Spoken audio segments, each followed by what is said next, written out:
Tonight on the Goblin's Corner. Getting organized. That's how we roll. That's how we roll. That's how we roll. That's how we roll. That's how we roll. That's how we roll. That's how we roll. That's how we roll. That's how we roll. Welcome to the Goblin's Corner. My name is Eric. And I'm Matt. And tonight, We're talking about organization. yeah, that thing that you have to do the things that you want to do. Yeah, pretty much. That's pretty much it, yeah. So tonight what we're going to do is we are going to kind of go off on a limb here and talk a little bit more about some planning, prepping your game, some things that you as a storyteller or even a player can do to get organized. Yeah. And these are our methodologies. Obviously, there's no end-all be-all method to getting organized. But there are some ways that you can get your stuff organized. We're going to show you a couple of those methods and maybe talk a little bit about some alternatives as well. Absolutely. So that you can have a better game. But before we get to that, Got a question of the week. it happens all the time, every week, Every week. every single episode. So tell me, Matt, what is the question of the week this time? We're going to delve into a little personal talk. You ready? Oh, we're getting real here? Yeah. All right. What's a project that you've been meaning to organize for a long time, but never gotten around to? Well, I would say everything but this podcast. That would be the easiest answer, would be literally everything but this podcast. But what would be something that I would do? I feel like I know the actual answer to this. And it's just not coming to you. It's currently the studio. Yes, absolutely. So for those of you who don't know, because you wouldn't, why would you know unless you were here? I currently have a 1950s house, which is slowly crumbling beneath time and space. All of reality is conspiring to crush my poor house, and because it's falling to entropy, I must fix all of it. And I've gotten very good. There's a lot of YouTube videos to show you how to fix stuff. Mm-hmm. I can point you in the right direction if you need to do sheetrock, if you need to do some electrical work or plumbing, or, like in my case, have to rebuild a wall with some masonry. Yeah. So, yes, I'll say that's a good answer for me. But there's all kinds of other stuff, too. Sure. Still haven't gotten around to playing guitar. The good news is that by the time you're done fixing everything up, you'll have a brand new house. Yes, that's absolutely true. Hopefully a new studio soon, too. Yeah. I'm trying to bright side it. I don't know. That's what I got. Anybody who wants to come help me out, let me know. I'll put you to work. You can ask my friends. Matt, what is your project that you've been meaning to organize that you haven't gotten around to doing? At my place, it would be the office room. The office room is supposed to, by name, be an office. What it has devolved into is storage for all of the things that have not been sorted or gotten rid of or donated, or it is the catch-all room it is the junk drawer of the whole house. And that's a good answer. And I feel that you too are missing a very obvious answer as well. Well, I mean, there's the bus. That's what I was getting at. But it's about as organized as it can get. It's because there's nothing in it. Exactly. Yeah, but I mean, that's definitely a project you need to get, much like the house. Yeah. You gotta get on that bus, man. Then we can take this show on the road, brother. Well, the problem is the looming engine rebuild. It's just an engine. How bad could that be?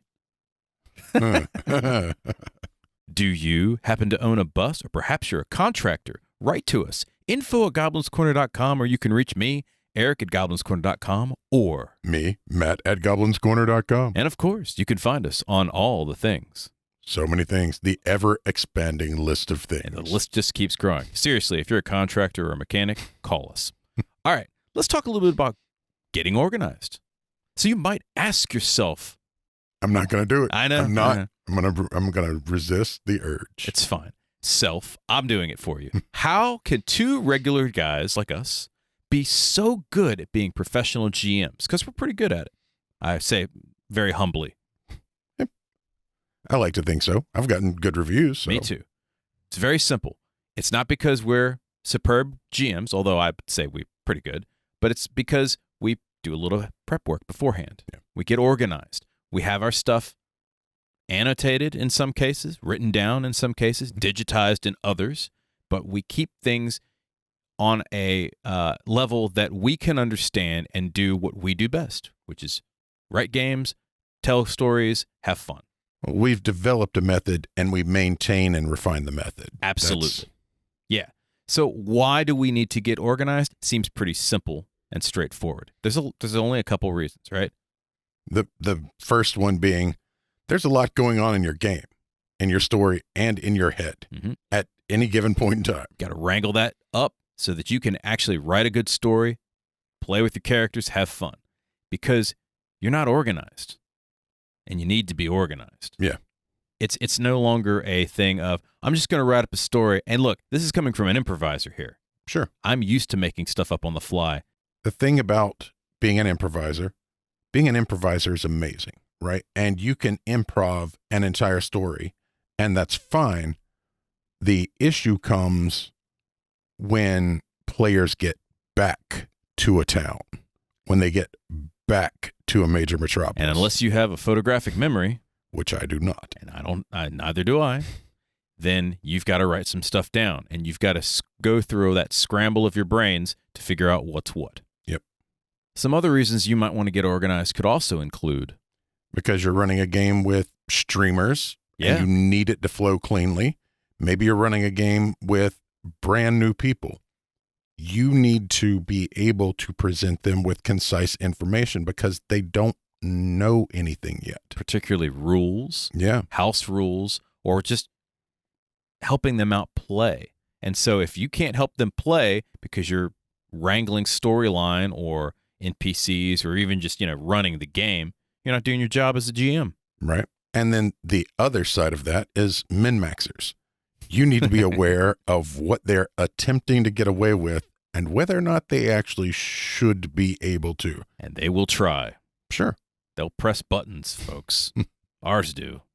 And anybody else, too. Yeah. It just makes the game easier and cleaner, and it gets rid of a lot of the tangle that a lot of people find in a lot of games. Yeah, it just makes the game flow smoothly. So why? Because. That's why. And there's a lot of benefits to getting organized so that you can tell a better story. The first thing is when you're not spending all that brain power writing stuff down or scrambling to find a page of notes, then you have a lot more time to think up unique storylines. Yeah. You've got time to work on adventure hooks. Yeah, you can come up with some great adventure hooks then.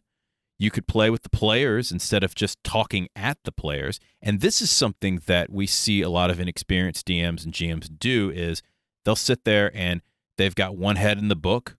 The other head is what they're trying to figure out. And then they're talking at people. This is why people do a lot of modules too, because then they don't have to do the thinking, which is fine. But if you're writing your own stuff, you want to make sure you've got everything figured out and you've got your process. And one of the things it allows you to do is characterize, because if you've already got things written down, you know what a city feels like. You know what a merchant sounds like. This is your criminal guild. This is your big bad. Right. Now you can get into the fun stuff, which is the descriptions and talking about doing the funny voices if you want to do that. Sure. Or maybe spending some time making some miniatures like our buddy Leif did. Yeah. Right? You could have that time to be able to emphasize the thematic aspect, which again, we're all about. Yeah. And finally, it's just easier to have fun with everyone if you're organized. When you're organized, you've got everything ready to go. You're not trying to prep for stuff. You can just jump into the story. And let's face it, it's a game, guys. Yeah. It's just a game. And we want you to have fun playing this game. Absolutely. Yeah. So tonight, we have the following qualities for a successful game. And these are not the end-all, be-all. These are just a couple that we find are useful. We've got them divided into 3 parts. We've got storytelling stuff, running the game, and then what happens after the story, the aftermath. Right. So in between games and stuff like that. Matt, what do we have for some storytelling stuff? Well, if you're storytelling, the first thing you need is you need to have your world organized. Yes. World organization's key. And secondly, you've got your story, your adventure hooks, and your descriptions for those things. Okay. Now this is, again, This is prep work, folks. Right. What about you?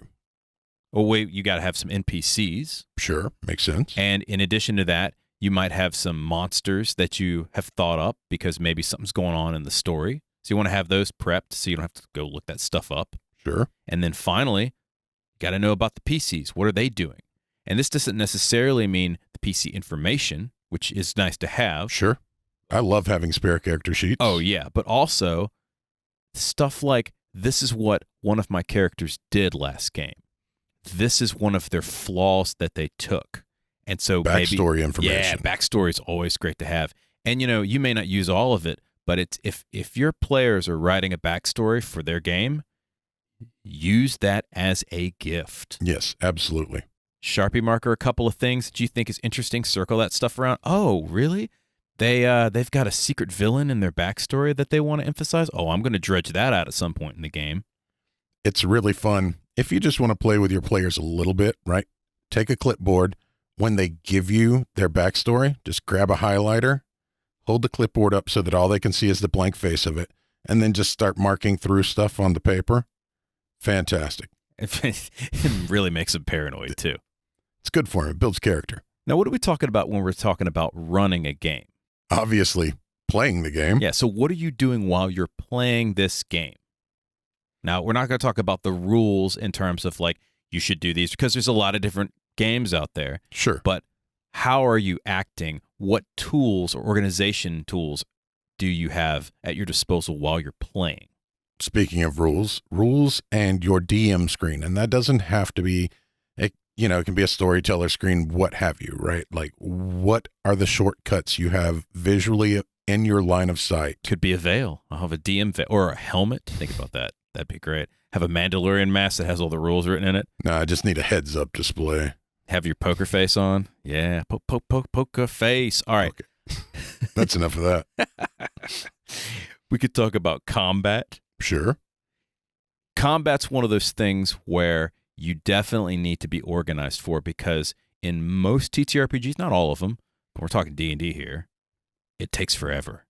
It can. It takes forever. It can. It takes forever. Most TTRPG combat takes forever. Shadowrun takes forever. Yes. Yes. Yes. Pathfinder tends to take forever. Yeah. World of Darkness sometimes takes forever. Depends on that. Yeah. Depends on which World of Darkness you're if you're playing. rock, paper, scissoring it, then it doesn't take that long. But if it's like the one with the dice, then yes. So you want to have good organization specifically for that. Plus, you want to give good descriptions during combat as well. And if you don't know what we're talking about, look up combat, injury, and death. We have a whole show on it. It's true. And lastly, exploration. Yep. And this can include dungeons, ruins, visual aids of different sites. So, dungeon terrain maps. It could be stuff like miniatures. It could be the actual tokens for the characters if you want, or it could be just a list of descriptions as you go from room to room. Absolutely. Finally, the aftermath section.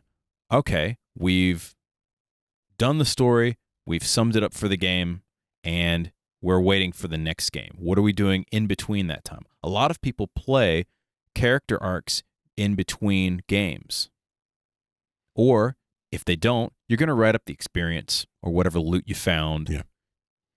Stuff like that. And maybe highlights, just so everybody can stay fresh, especially if it's a long time. If you play a monthly game, having a highlights reel makes life simpler for literally everyone. Absolutely. Yeah. And have your players add to that, collate all that information, the notes they took plus the notes you took. Mm-hmm. And a lot of times you'll see some of the players write the notes and then send it to the DM, which is great, because then if I'm writing, and for example, I write a lore document for the game I'm running right now, and sometimes they'll send me stuff that I forgot to write down, which is wonderful, right? We're building the story together anyway. Sure. And how are you going to put that together and get it organized? So those are the types of things we're talking about for tonight. Now, Matt, we've got two different processes this evening. And because we're just doing it like we're doing it, you are doing everything how? For me, I tend to do things analog. I tend to do things with tactical medium, write things down, draw things out. It's just what works for me. Yeah. And for tonight, I'll be taking the side of the digital media just because, and also because I've run a game online, and so I'm a little more experienced with that as well. So we'll give you guys both sides of the coin.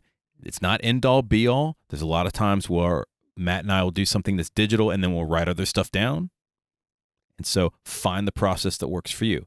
Matt, speaking of process, how would you describe your process in like a sentence or a word or whatnot? My process is primarily for organization is cross-referencing. What do you mean by cross-referencing? Each section of material, like say I do a city, right? I'm going to have the city, I'm going to have notable NPCs and then notable places in the city. And if those NPCs intersect with those places, I just have a little code beside both of them to say that these two go together. Okay. And same for storylines, for all of it. I have a little legend, and that little legend tells me where everything belongs. You're way more organized than me, which is great. Okay. So what about you? What's your process? I would say it's summed up in 3 parts. I have a scratch pad for basic ideas that I have, and this could be lore ideas or character ideas, NPC ideas, monsters, and so forth. Just basically, I write a whole bunch of ideas down. Then I have the stuff that I'm actually playing with for this evening, and this could be what's going on during the evening. Sure. Or what I've taken off the scratch side and stuck into what's going on. Right. And then the lore side of things is the third part. So after everything's said and done, stick it together, write it out, have it make sense for the rest of the players, and stick it in a document for lore. So scratch, play, and lore. And that's my process for organization, because I look at it as, possibility, what actually happened, and here's it's codified. Right. Makes sense to me. So we're going to talk first about storytelling stuff. Right. And Matt, I think it would be a good segue to go into world organization. And since you're looking at it from an analog side, tell me a little bit about the process that you use and maybe some processes that other people can use that may not be the same on an analog scale. What do you do to organize world stuff? My personal method is a 3-ring binder with a front pocket and a back pocket. Okay. And then dividers, like the college dividers that have pockets in those. So you have basically like chapters. Yep. Okay, that's cool. The front is basic world info for players to get basically like a quick and dirty rundown of the world. It also has the house rules and the character options in it. Oh, good. So the playing the game stuff. Yep.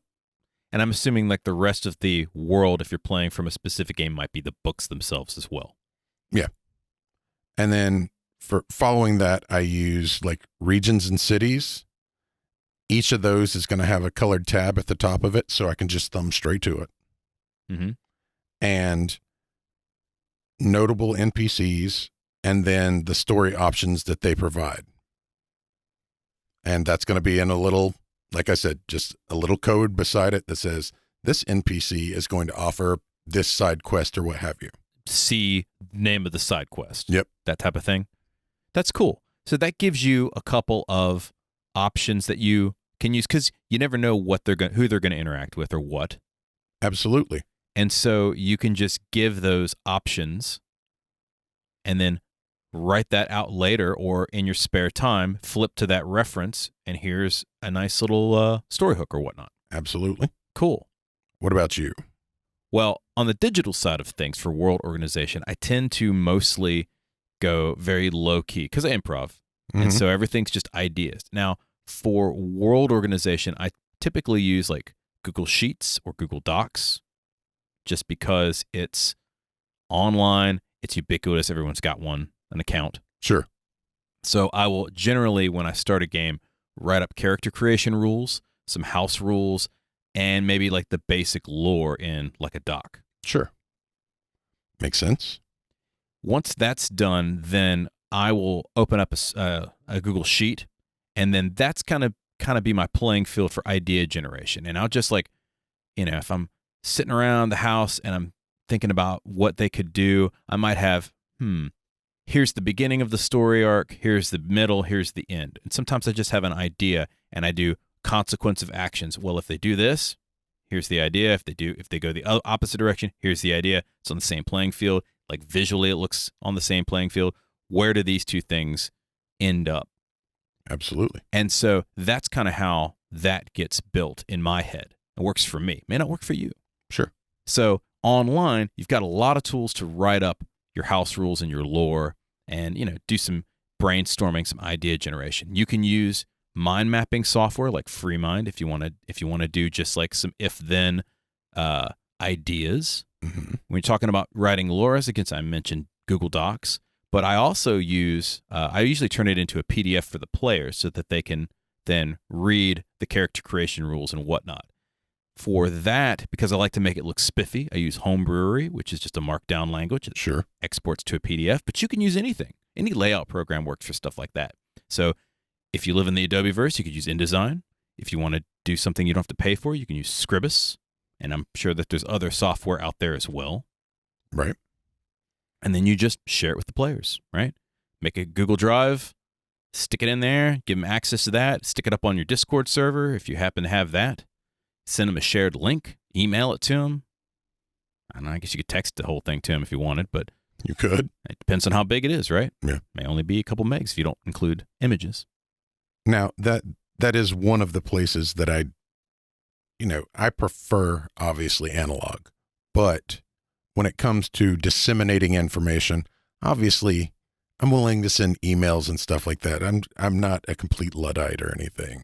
There's It's not like you're chiseling stone in a cave somewhere. exactly.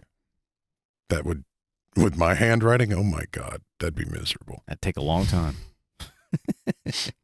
All right. So we're going to move on to stories and adventures next. For me, it's actually my third divider. It goes at the end. Part of the reason it goes at the end is because that's also where my timelines are. Okay. My timelines, if I'm running a long-term campaign, now for modules and one-shots and stuff like that, it's immaterial. But if I'm running a long-term campaign, I have timelines that say these forces are in motion. At 1 month, they will accomplish X. At 2 months, at a year, what have you. Oh, I see. So whenever they get into some sort of encounter or story arc and their consequences of, and so we're talking about consequences of actions again. Yes.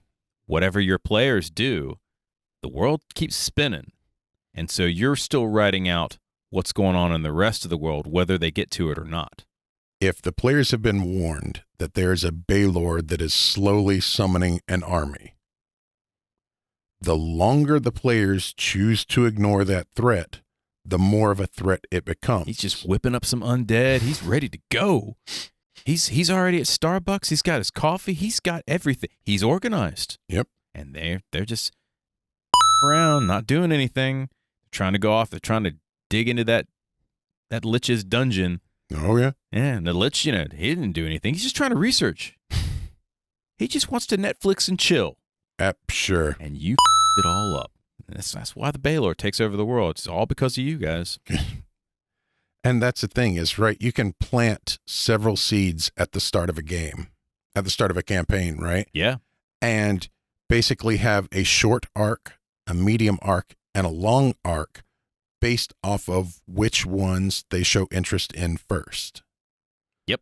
But for my folder, that only explained timelines. That took longer than necessary. Sorry about that. For my actual folder, basically what I do is each side quest, that's where I write it, is almost at the end of the folder, and it cross-references forward for what NPC is aware of the quest, like who can give it out or why the players might interact with it.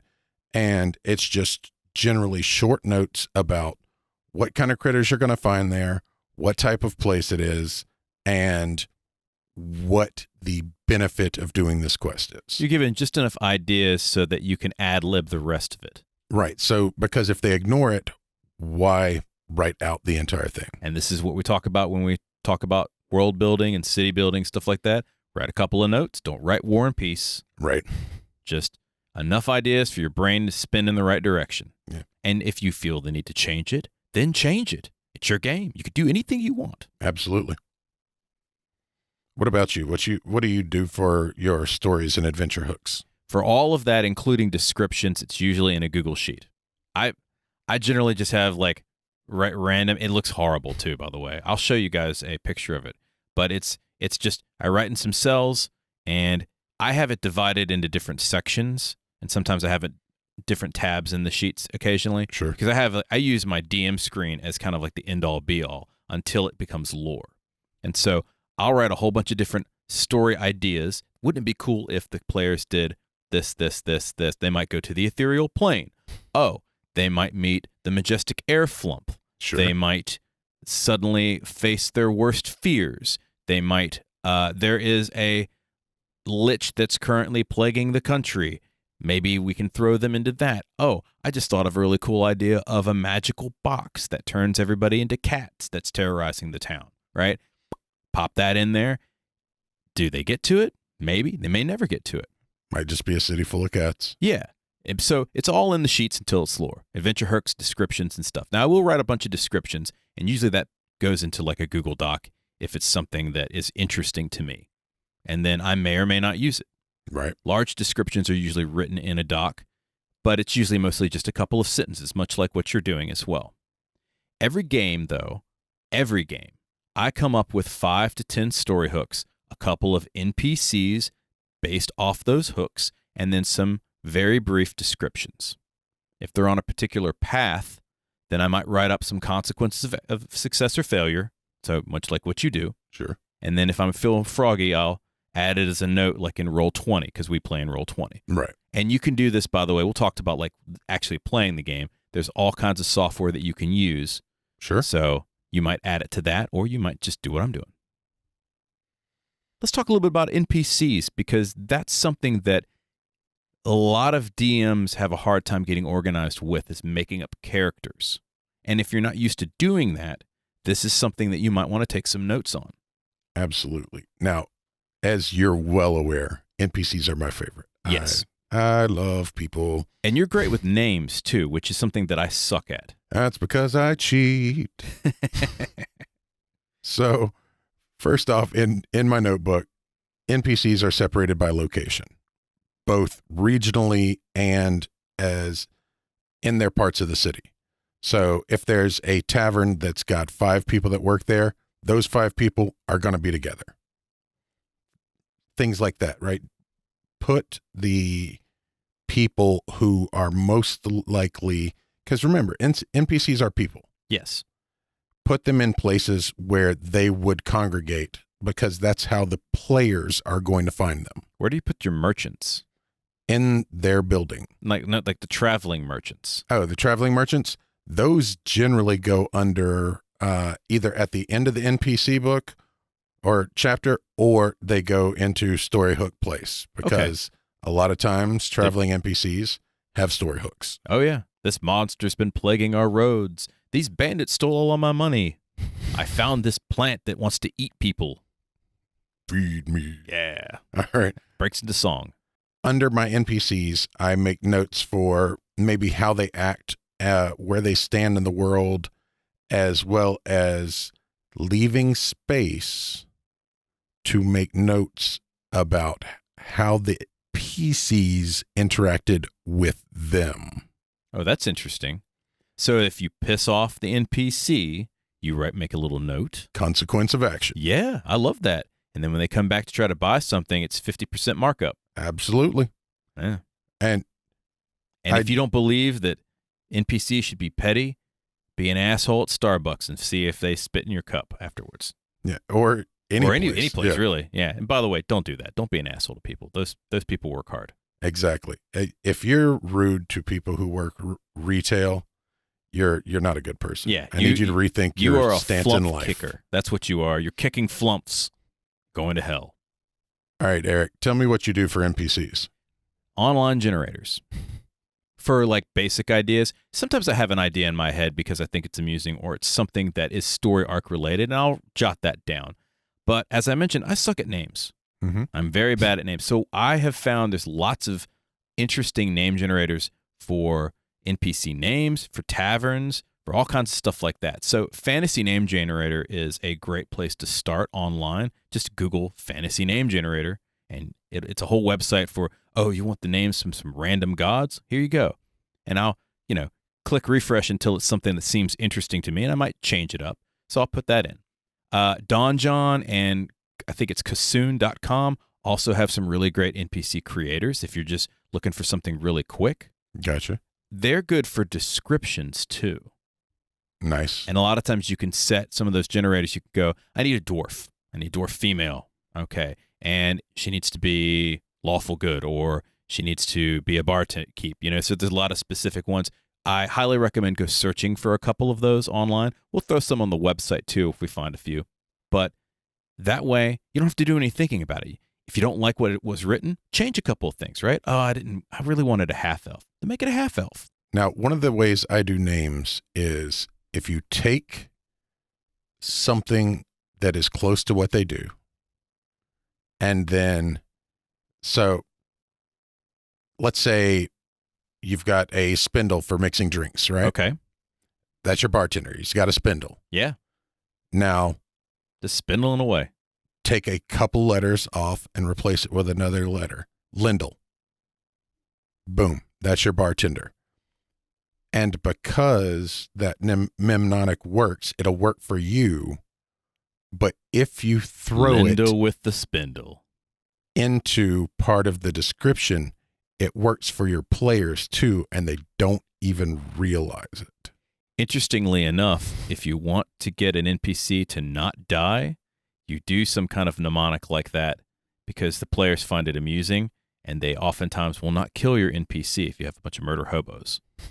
Pro tip right there. Yeah. That's good. Or give them a funny voice. That's the other way. Yeah. If you want an NPC to really survive, give them a funny voice because the players are going to love making you do the voice. Yes. So I'll write a couple of these NPCs down ahead of time. If I need some during the game, I usually have in my sheets a quick link so I can click on the site, bring it up, and just be like, his name is click, click, click, Bob, or whatever happens to be the name until it becomes lore, right? Yeah. Sometimes I mess up on the names. And Bob from Hydra. Yeah. Bob from Hydra. Yes. Hail Hydra. And that becomes lore. Not the Hail Hydra part, but. Yeah, no. Absolutely not. Although. There's part of me that wants to make a D&D Hydra. That is part of Hydra? That's literally a group of Hydra worshippers. Like it's got nothing to do with the Marvel universe, but it's just D&D. Like exactly. When they say Hail Hydra, it's a Pyrohydra yep. that regrows its heads. That's not a bad idea. We're going to do that. All right. We're going to talk a little bit more about getting organized, but we'll be right back. After these messages. This episode brought to you by... We're going to give it another go. It's a bit more zing. A bit of zing. Zing. Yeah. Ready? Hello. With a hello. No. Hello. Wait till I get through the whole thing. Ready? Hello with a billowing hilltop. Hello. Oh dear. Waiting to get through the whole thing. No. I mean, I thought that was the whole thing. The whole thing is hello with a billowing hilltop. Okay, that's the whole thing. Yeah? Okay. That was right. That pretty much sums up the show. But if you want to find out any more, you can visit us at www.billowinghilltop. Is it com? Does anybody know? .org. Is it? It's .com. What do we do? What do we play? There's monsters. Does anybody remember? Walking around. I don't know. And we will be delighted if you to join us around our table as we play Dungeons. Is it 5th edition? Hello? Yeah, we think so. yes. Yes. We play What was that Dungeons noise and Dragons. in the background? Sorry, that was me. What was that noise in the background? There will be noises in the background as we play Dungeons and Dragons 5th edition through the classic Paizo adventure path, The Age of Worms. You can expect this. No! Quite a bit of this. I'm completely lost. This. This. Got a bugbear in my underpants. And one of these. Oh Oh dear. We're on Apple Podcasts, and we're on Spotify, and we're on TuneIn, and you can find us on Twitter, and you can find us on Facebook. And we hope you join us. Thanks very much.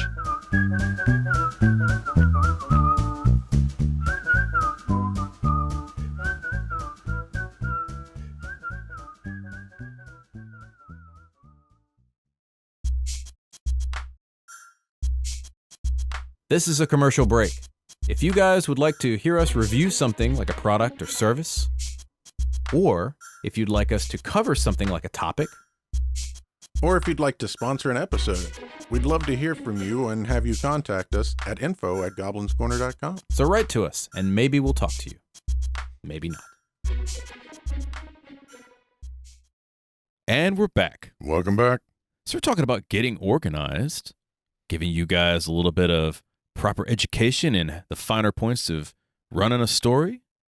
Sure. And I've been hitting it from the digital realm.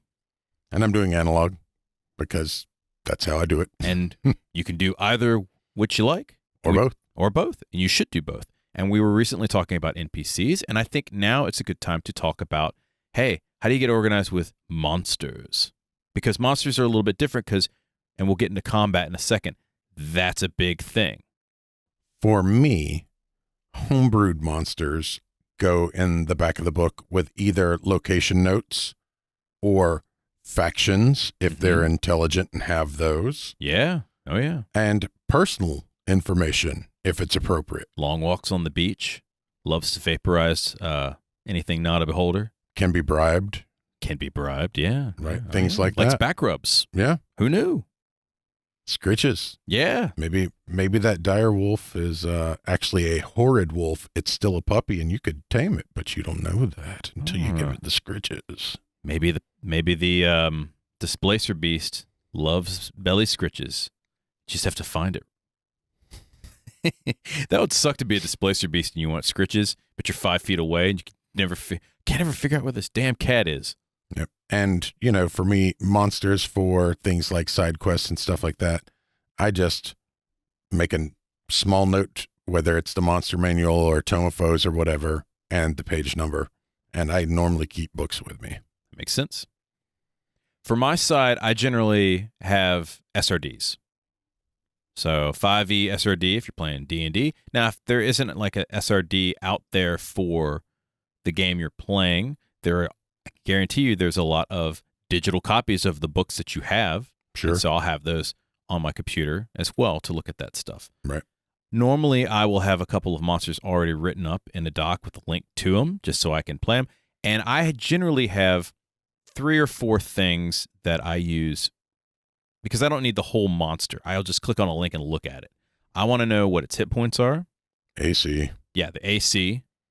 And Proficiency, damage. Yeah. Realistically, if that's that. And sometimes I usually have a spot where its wounds are, just so I can count down the wounds before it's destroyed. And yeah, any special attacks. Yeah. Right? In terms of can it be bribed and all that stuff, I usually play that by ear, but a lot of DMs that play in the digital realm may have those as well. Some people get very elaborate and they'll build them out onto their own character sheets, which is totally cool. Homebrewed monsters definitely gets done like that because I'm homebrewing the monster. right. Unless I'm just reskinning something. And if you don't know what we're talking about, go see our episode on custom monsters. Indeed. Let's talk a little bit about PCs. For me, PC notes get added to locations if they've had interactions generally with a town. They get added to NPCs if they've had good or bad interactions with them. They get added to side quests if they've done it or begun it, something like that. Yes. And also, obviously, the important notes for backstories or things like that, they get their own spot at the very end of the book because I like to be able to open to the front and back of the book. That makes sense. For the things that I need to reference most. And the stuff that's in the middle, you don't need to worry about as often. Right, because if they're going back to a town, I'm going to have the notebook open to that town anyway. That makes perfect sense. And of course, character sheets. Yes. Because that's important to have, and that's something that you can easily print out. Sure. Now, what about you? How do you handle them? Character sheets are usually in Roll20 because we're running in Roll20, but there's all kinds of things you can do. Foundry has really good character sheets as well if you're playing Foundry VTT. Sometimes D&D Beyond is really good for that. And It is great for organizing. Oh, yeah. And since it just got bought, It might even be even better soon. We'll Yep. see. Of course, you have to buy a lot of stuff when you do that. I generally, for PCs, note a couple of things. I list any flaws that they might have. sure. I list any quirks that they might have, like specific quirks about their storyline or their backstory or just quirks about them as they play. Because Yeah. characters develop interesting things over time. It doesn't trust people dressed in blue. Yeah, whatever it happens to be. Can't stand the sight of an illithid for some reason. Drowns the paladin every time. Sometimes you got to That's do a that. DM trait. How dare you? Things about the character for handy reference. Just because you're running a lot of stuff, you might just have it, and it may just be a couple of blurbs on the side of a screen someplace. It really depends on how you play. When you're running the game, though, it's important to have those quirks available so that you can maybe bring them up. If the halfling is a loudmouth and he can't help but get the last word in, and you're sneaking out of the dungeon and the dragon's still asleep, that little bastard's got to say something. And you have to remind them, Yep. hey, this is the perfect opportunity to say something snide to the dragon while he's sleeping. That's a flaw, right? Absolutely. And that's something that just adds a little bit of flavor to the game, right? That's why they make these characters. Yeah. So give them that gift of a total party kill. It may not be. Maybe they're high enough level to kill it. Or high enough to get away. That most likely is also true. Good segue into talk about running the game. So first off, just playing the game overall. We're not talking about combat or rules yet. Just like playing the game. What do you play the game in? Now, in an analog world, Matt, that's pretty easy. Yes. You play in person. Yes. That is my very strong preference. That's that first thing we used to do. Get your sodas and your Cheetos and call it a day. Beyond that, I'm not very adept at Roll20, and I've never played with Foundry, so I don't know how easy or difficult it is. I also recently, guest GM'd for a game and did it almost entirely theater of the mind. Which is a lot of fun. Yeah. Now, they use dice rollers so that everybody could see what everybody rolled just for the fun of it, but we love math rocks. it's true. You got to have that clicky clacky. Yeah. I have players who we play online every week, and they still roll dice. Yes. And I'm totally fine with that. But I agree. Playing in person is fun, and there's a lot of stuff you can do thematically with setting the right music, right type of lights, maybe having some snacks. And we've gone ad nauseum about hosting a game in Yeah. our early episodes. It's true. Now, how do you go about playing a game in the digital realm? Well, there's a lot of ways you can do it. And since COVID, there's a lot more ways you can do it. Sure. Now, Roll20 is pretty ubiquitous, and it's not bad. There's some UX issues with it that we'll get to some other day. But that's typically what I use because that's what I've been playing. But again, Foundry's really good. They've got a really good setup. I'm looking at that as well. There's a bunch of other ones as well. There's a 3D one. I can't remember the name of it. Tailspire. Tailspire? Okay. Yeah. So, but you don't have to use those. Keep in mind, if you're playing online, you're probably meeting up with a couple of people, sharing a screen. Sure. So you could easily use a Google Meet. You could use a Zoom call. You could use OBS if you're streaming. A lot of people stream their games, and so they'll use OBS to, broadcast out to everybody else. So you're essentially sharing a screen. Right. We tend to use Roll20 plus Discord due to several technical reasons. First off, the AV on Roll20 sucks. Fair and accurate. I've never had a good experience with it. Your experience may differ.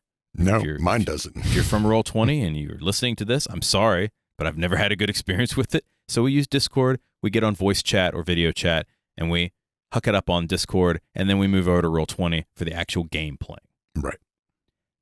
Let's talk a little bit about rules. Sure. Now, the classic DM screen is a little cardboard thing that you kind of lord over. Yeah. Sit behind your throne, drinking your Mountain Dew. The DM screen, a lot of people don't like them. And I feel like they don't like them for decent reasons, but they're ignoring a reason to love them. If you don't want to roll behind your screen and create that aura of mystery or whatever, that's cool. Roll in front of the screen. But what the screen does for you, or what it does for me at least, is it covers a couple of things. It covers seldom used rules that I may not remember off the top of my head. Like grappling. Grappling. A lot of people don't use turn undead a great deal, or any of the other channel divinities, things like that can be very important, but aren't necessarily everyday use. The other thing it does for me is it hides an enormous list of NPC names. Oh, so that people don't happen to glance at them and see them. Well, not just that, but anytime a player says, "Hey, what's your name, random urchin?" I stick my finger on the sheet of paper, I look down, and I say, "Jonas." Or I say, "Aberlin." Or I say, whatever, because it is an entire sheet of both male, female, and neutral names. Yep. And I've used that for years, as you're well aware. Another good thing that a DM screen does is it lets you set up a couple of miniatures or terrain pieces and just kind of keep them there so you don't have to dig in your box, so that when they come up with an encounter and you know they're going to fight some monsters, you just kind of stick it on the board. Absolutely. Which is really nice. And the other thing I do is I keep just a couple of random generic NPCs that I can just straight throw into something as needed. Yeah. What about you? DM screen, as I mentioned, is basically a Google Sheet with lots of links. Fair, yeah. I have two screens in my setup. So one screen is usually Rock and Roll 20 with the maps and my characters. The other one is my other browser open up with the links, which again, I had a couple of different things. I have it broken into sections for the Google Sheets. It doesn't have to be sheets. It can be anything. But I have current story and bullet points where it's going, a section for notables, all those NPCs that I've made up for that night, a list of rule stuff. So I might go to 5e Tools and they have their own DM screen that you can custom build with, here's most of the typical equipment, or here are some of the skill checks you can use, stuff like that, just on a call. I'll have to take a look at that. Yeah, it's pretty cool. Encounters for tonight, along with some links to the monsters. Sure. So if I know that they're going to be fighting a bunch of direwolves because they're in the forest, I'll have a link to the direwolves so that I can just click on them. And again, if it's a monster, then I'm going to have the hit points, the AC, and a place for wounds. Sure. I don't need anything else. I can just click on it when I bring them up. A combat area, what I mean by that is there's a section where the monsters are going to go. So, okay, you're going to have 5 of these direwolves, so copy, paste, stick them there, and then they just kind of stay there, and at the end of the night, I'll delete them because I know they fought that. And that'll be good when we talk about the aftermath, about calculating how many monsters they fought according to XP if you're doing, loot generated and stuff like that. And then a few notes of what the characters did as they're playing. So anytime someone does something funny, write that down. Anytime that they encounter something that I've made up on the fly, which is all the time, I'll write that little note down and just kind of jot it down for the lore for later. Now, that's something I didn't mention. One of the things my DM screen has behind it at all times is 3x5 index cards. For writing that stuff down? Yep. Because what I'll do is I'll make notes of, say, the NPC they spoke to and how that went, and I'll chuck it in the pocket of where it goes so that after we close down everything and I'm taking my notes, I'll just transfer it over to something bigger, to the actual NPC page. Yeah. And what we're talking about here is a living document. Yeah. Whether it's digital or analog, doesn't really matter. While you're running a game, there's going to be a lot of really cool points. Some jokes are made, something's funny, or just a really awesome combat sequence or whatever, right? And you want to get that information down. And so everyone's going to take a break at some point when they go for a bathroom break or whatever, or maybe while people are talking back and forth, doing a little role playing, you can jot that idea down real quick, however you do it, so that you can save it for later and then give it back in the lore for your players. One of the ways to be a great DM is to do callbacks on hilarious jokes. Yes. Because people like fun, right? That's the whole purpose of this.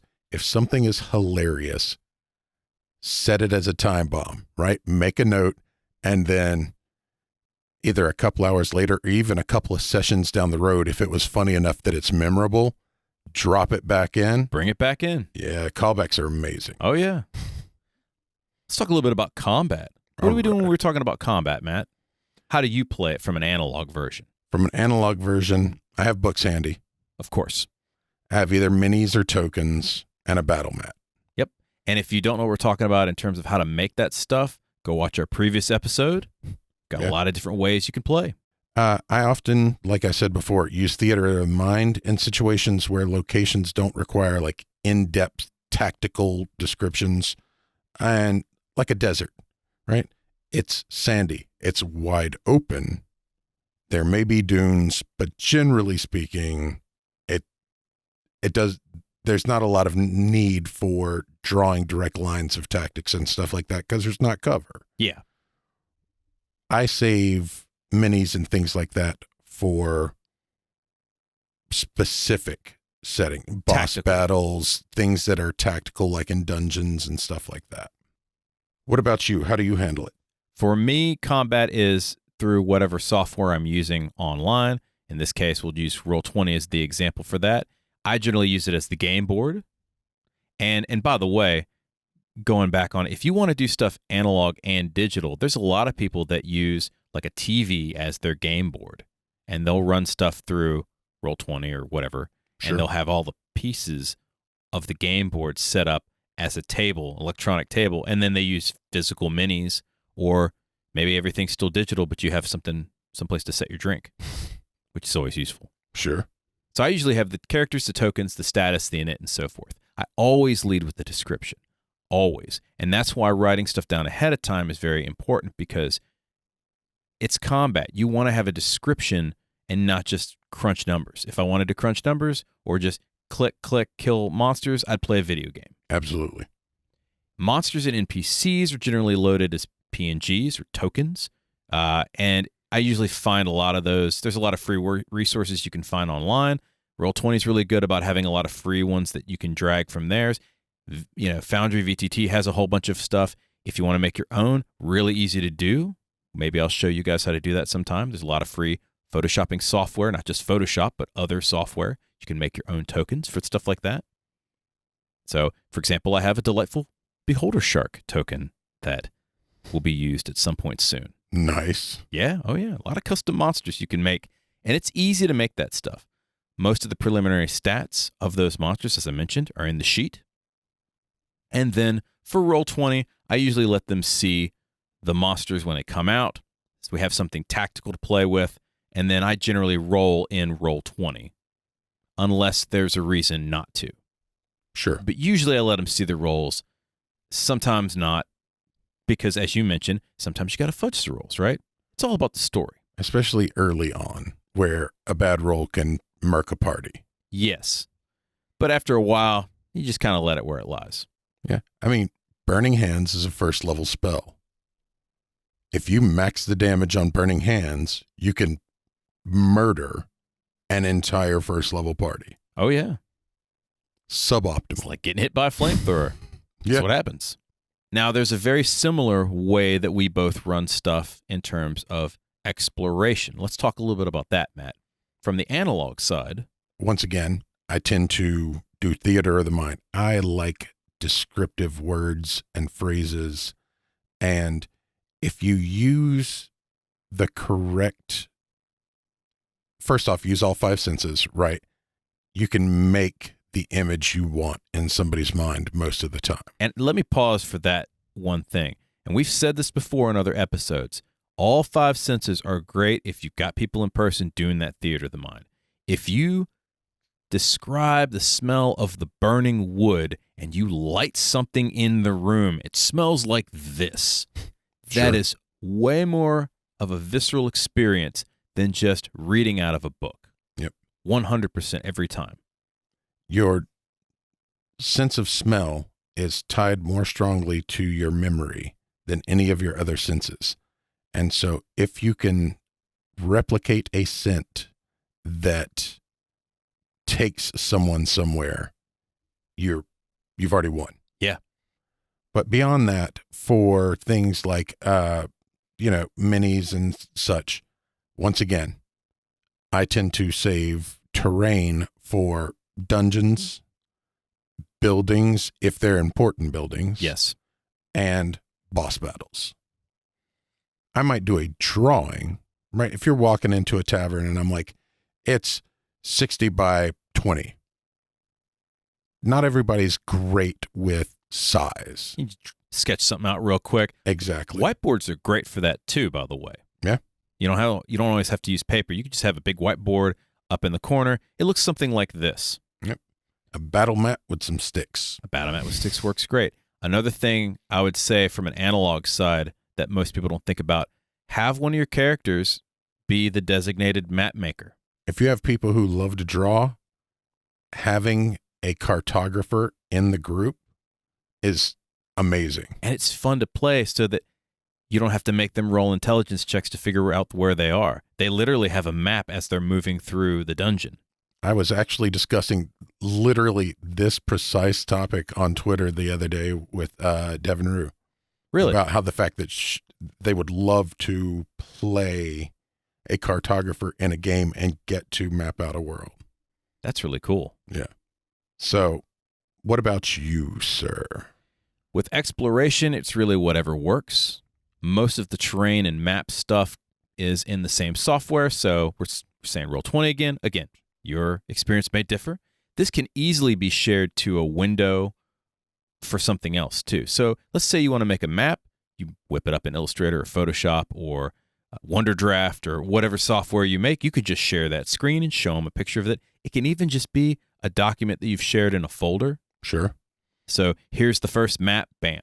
Now, when we're talking about exploring like a dungeon, you want something a little bit more active, and that's where that software really comes in handy. Is showing, so you can like fog of war it. Yeah, showing stuff like that. What do you create maps in? Mostly Dungeon Draft, okay, but also a little Photoshop, and there's a lot of different software. I generally mix and match, so I'll use like some basic maps or quick maps in Dungeon Draft, and then I'll add some nice pieces in Photoshop, and then a lot of times when we're actually playing it, that gets incorporated into Roll20, and they've got a lot of tokens, and I'll just throw the tokens in there. Now, what I generally do is only use the maps portion in Roll20. Sure. So I don't give a about doors. I don't care about, because you can draw out, the fog of war, so when they open the door, everything appears. Right. I usually just undo the fog of war part of that to show them that aspect instead of, drawing in the doors and all that stuff. It's not because I'm lazy. It's just because I usually try to reuse a lot of different maps unless it's something specific. And so what I mean by that is I will try to come up with several generic maps that can be used throughout the game. And I'll give you some examples. Most of the time when characters are traveling, they're traveling along a road or something like that. So I'll make a map, just a generic map of a road, so that when they have a random encounter, bam, throw them on the map. Right. With the game we're playing now in Calamshan, they are out in the desert, and I have a desert map. It's just a gridded map. You travel on some camels out in the desert, you get attacked by some kobolds, right? Here you go. And then the specific ones I spend a lot more time developing because, as you mentioned, they're boss battles or whatnot. Right. And I love, for the purposes of that, being able to clue the players in that this is a moment, right? This is a scene. Yes. We go into the action sequence. Here's the action sequence. Exactly. So in terms of generic layouts, I would recommend a couple. A tavern, like a generic tavern. Yep. Be any tavern, right? An alley. Get stabbed in an alley, right? A cavern, just like a regular cavern. A lonely road of some sort. Or if they're, if they're in the wilderness, a lonely tundra road, a lonely, forest road or whatnot. Just in case you need them. You may never use them. No big deal. But at least you have them. But the thing about that is if you do I'm not technically apt, right? But if you do a road and then you do a color adjustment, now it's a winter road. And it can be that simple. It doesn't have to be elaborate. None Right. of this stuff does. It's like what we talked about the other week. You don't have to have elaborate terrain. It just needs to be good enough for the players to enjoy it. Right. You can spend that time if you want. And obviously, it's a lot more fun to have it looking nice because you want to do Sure. something nice for your players. But in a pinch, piece of paper or grid paper would work just as well. A table and some coffee cups. Yes. Anything in a pinch, man. Yep. Now we've come to, they're done with the game. What happens after that, in between games? The way I tend to do aftermaths are pretty simple. If I'm doing milestone eeps, they either leveled or they didn't level. Yep. If they Short and sweet. if they leveled, I tell them immediately so that they have the entire time between the session To level. to level their characters or ask questions or what have you. Yes. Makes sense to me. Usually handle loot between sessions. And once again, this is one of my concessions to digital versus analog. I'm not going to mail them a physical copy of the loot, right? I'm going Right. to send it an email or a Google Doc or what have you. Or just roll it up right then and there and tell them. Sure. And unless it's things that I specifically want to have a description for and stuff like that. That makes sense. At which point in time, you know what? I might already have it handy. So there is that. Also, I like to collate notes, right? Like if you did things that are important to your character, I want to know that so that I can include them in the update at the beginning of next session. Yeah. Because I may not know that something was an important turn of events for you or specifically for your character, but they may have done something that was super important to them that I didn't clock. And this is a good example of asking questions at the end of the story or at the end of the session and being Yeah. like, what was some things that you liked about this game? And your players will tell you. Yeah. Write that down. What was important? What, just simple questions that somebody can be like, oh, I didn't feel like I had any kind of breakthrough moments this game. I had fun, but I didn't have any moments for my character. That's still good to know because it means it's something you can attempt to pitch forward. It's something you can work with for later. Yep. Maybe I should do a story arc for this person. Mm-hmm. Yeah. In terms of digital realms, I do exactly the same thing. Yeah. You The just only- do it digitally. I just do it digitally. And again, this is not I only do digital and you only do No. analog, but we're given that example. So what you can do is, we write up the game, we do the loot, we do the XP. If they're on milestones, it's easy. They either did or they didn't. If I give them XP, I already have it calculated, or there are online calculators, which go do a Google search. There are tons of them, and we can recommend some if you guys don't know. Sure. All of the notes that I've made in the little spreadsheet get cleaned up on the Google Sheet. I delete it, and now I have a blank scratch pad again. Unless Right. it's something that I want to remember if they're doing a story arc, I'll just leave like some of the high points someplace. This gets written into a Google Doc, checking it for spelling, which goes into my home brewery so that I can make a nice PDF and give them the story back to them before the next game. That is something that you are very good about. You actually do kind of an in-play write-up, right? The game you're running right now is based out of Kalimshan. It actually has like a desert scape and part of the city, and it's gorgeous and it's nice. I send you the information that's pertinent. Yeah, which is fine, right? Whatever works for you.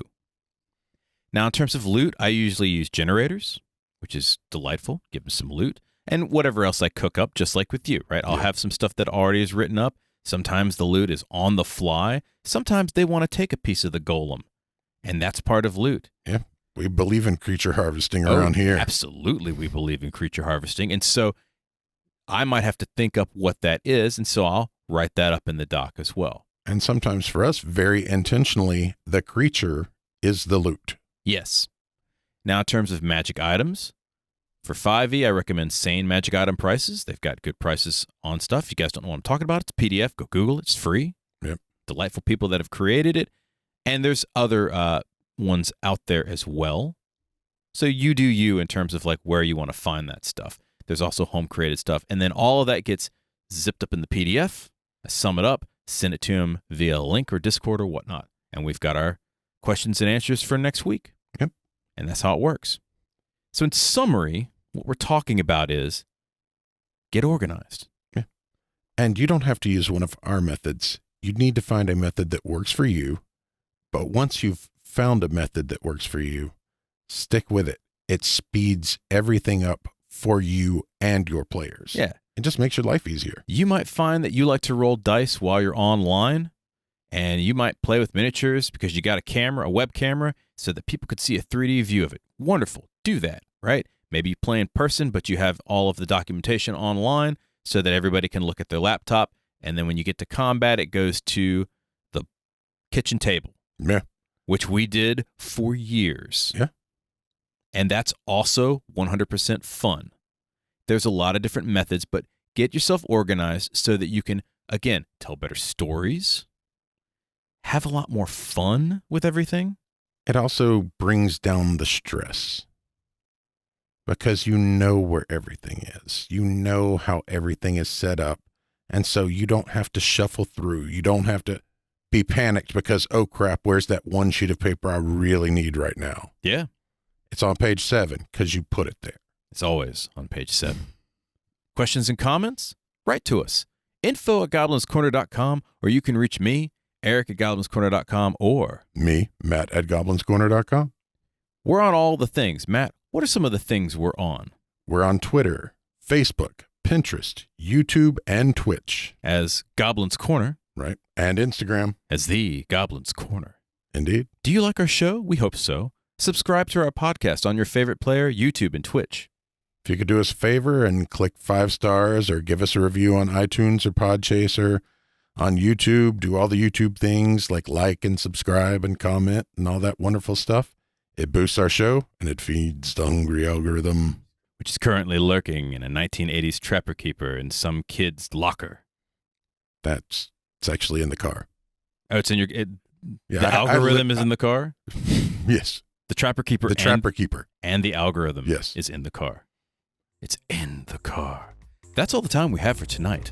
Once again, my name is Eric. And I'm Matt. We'll see you next time. Good night, folks.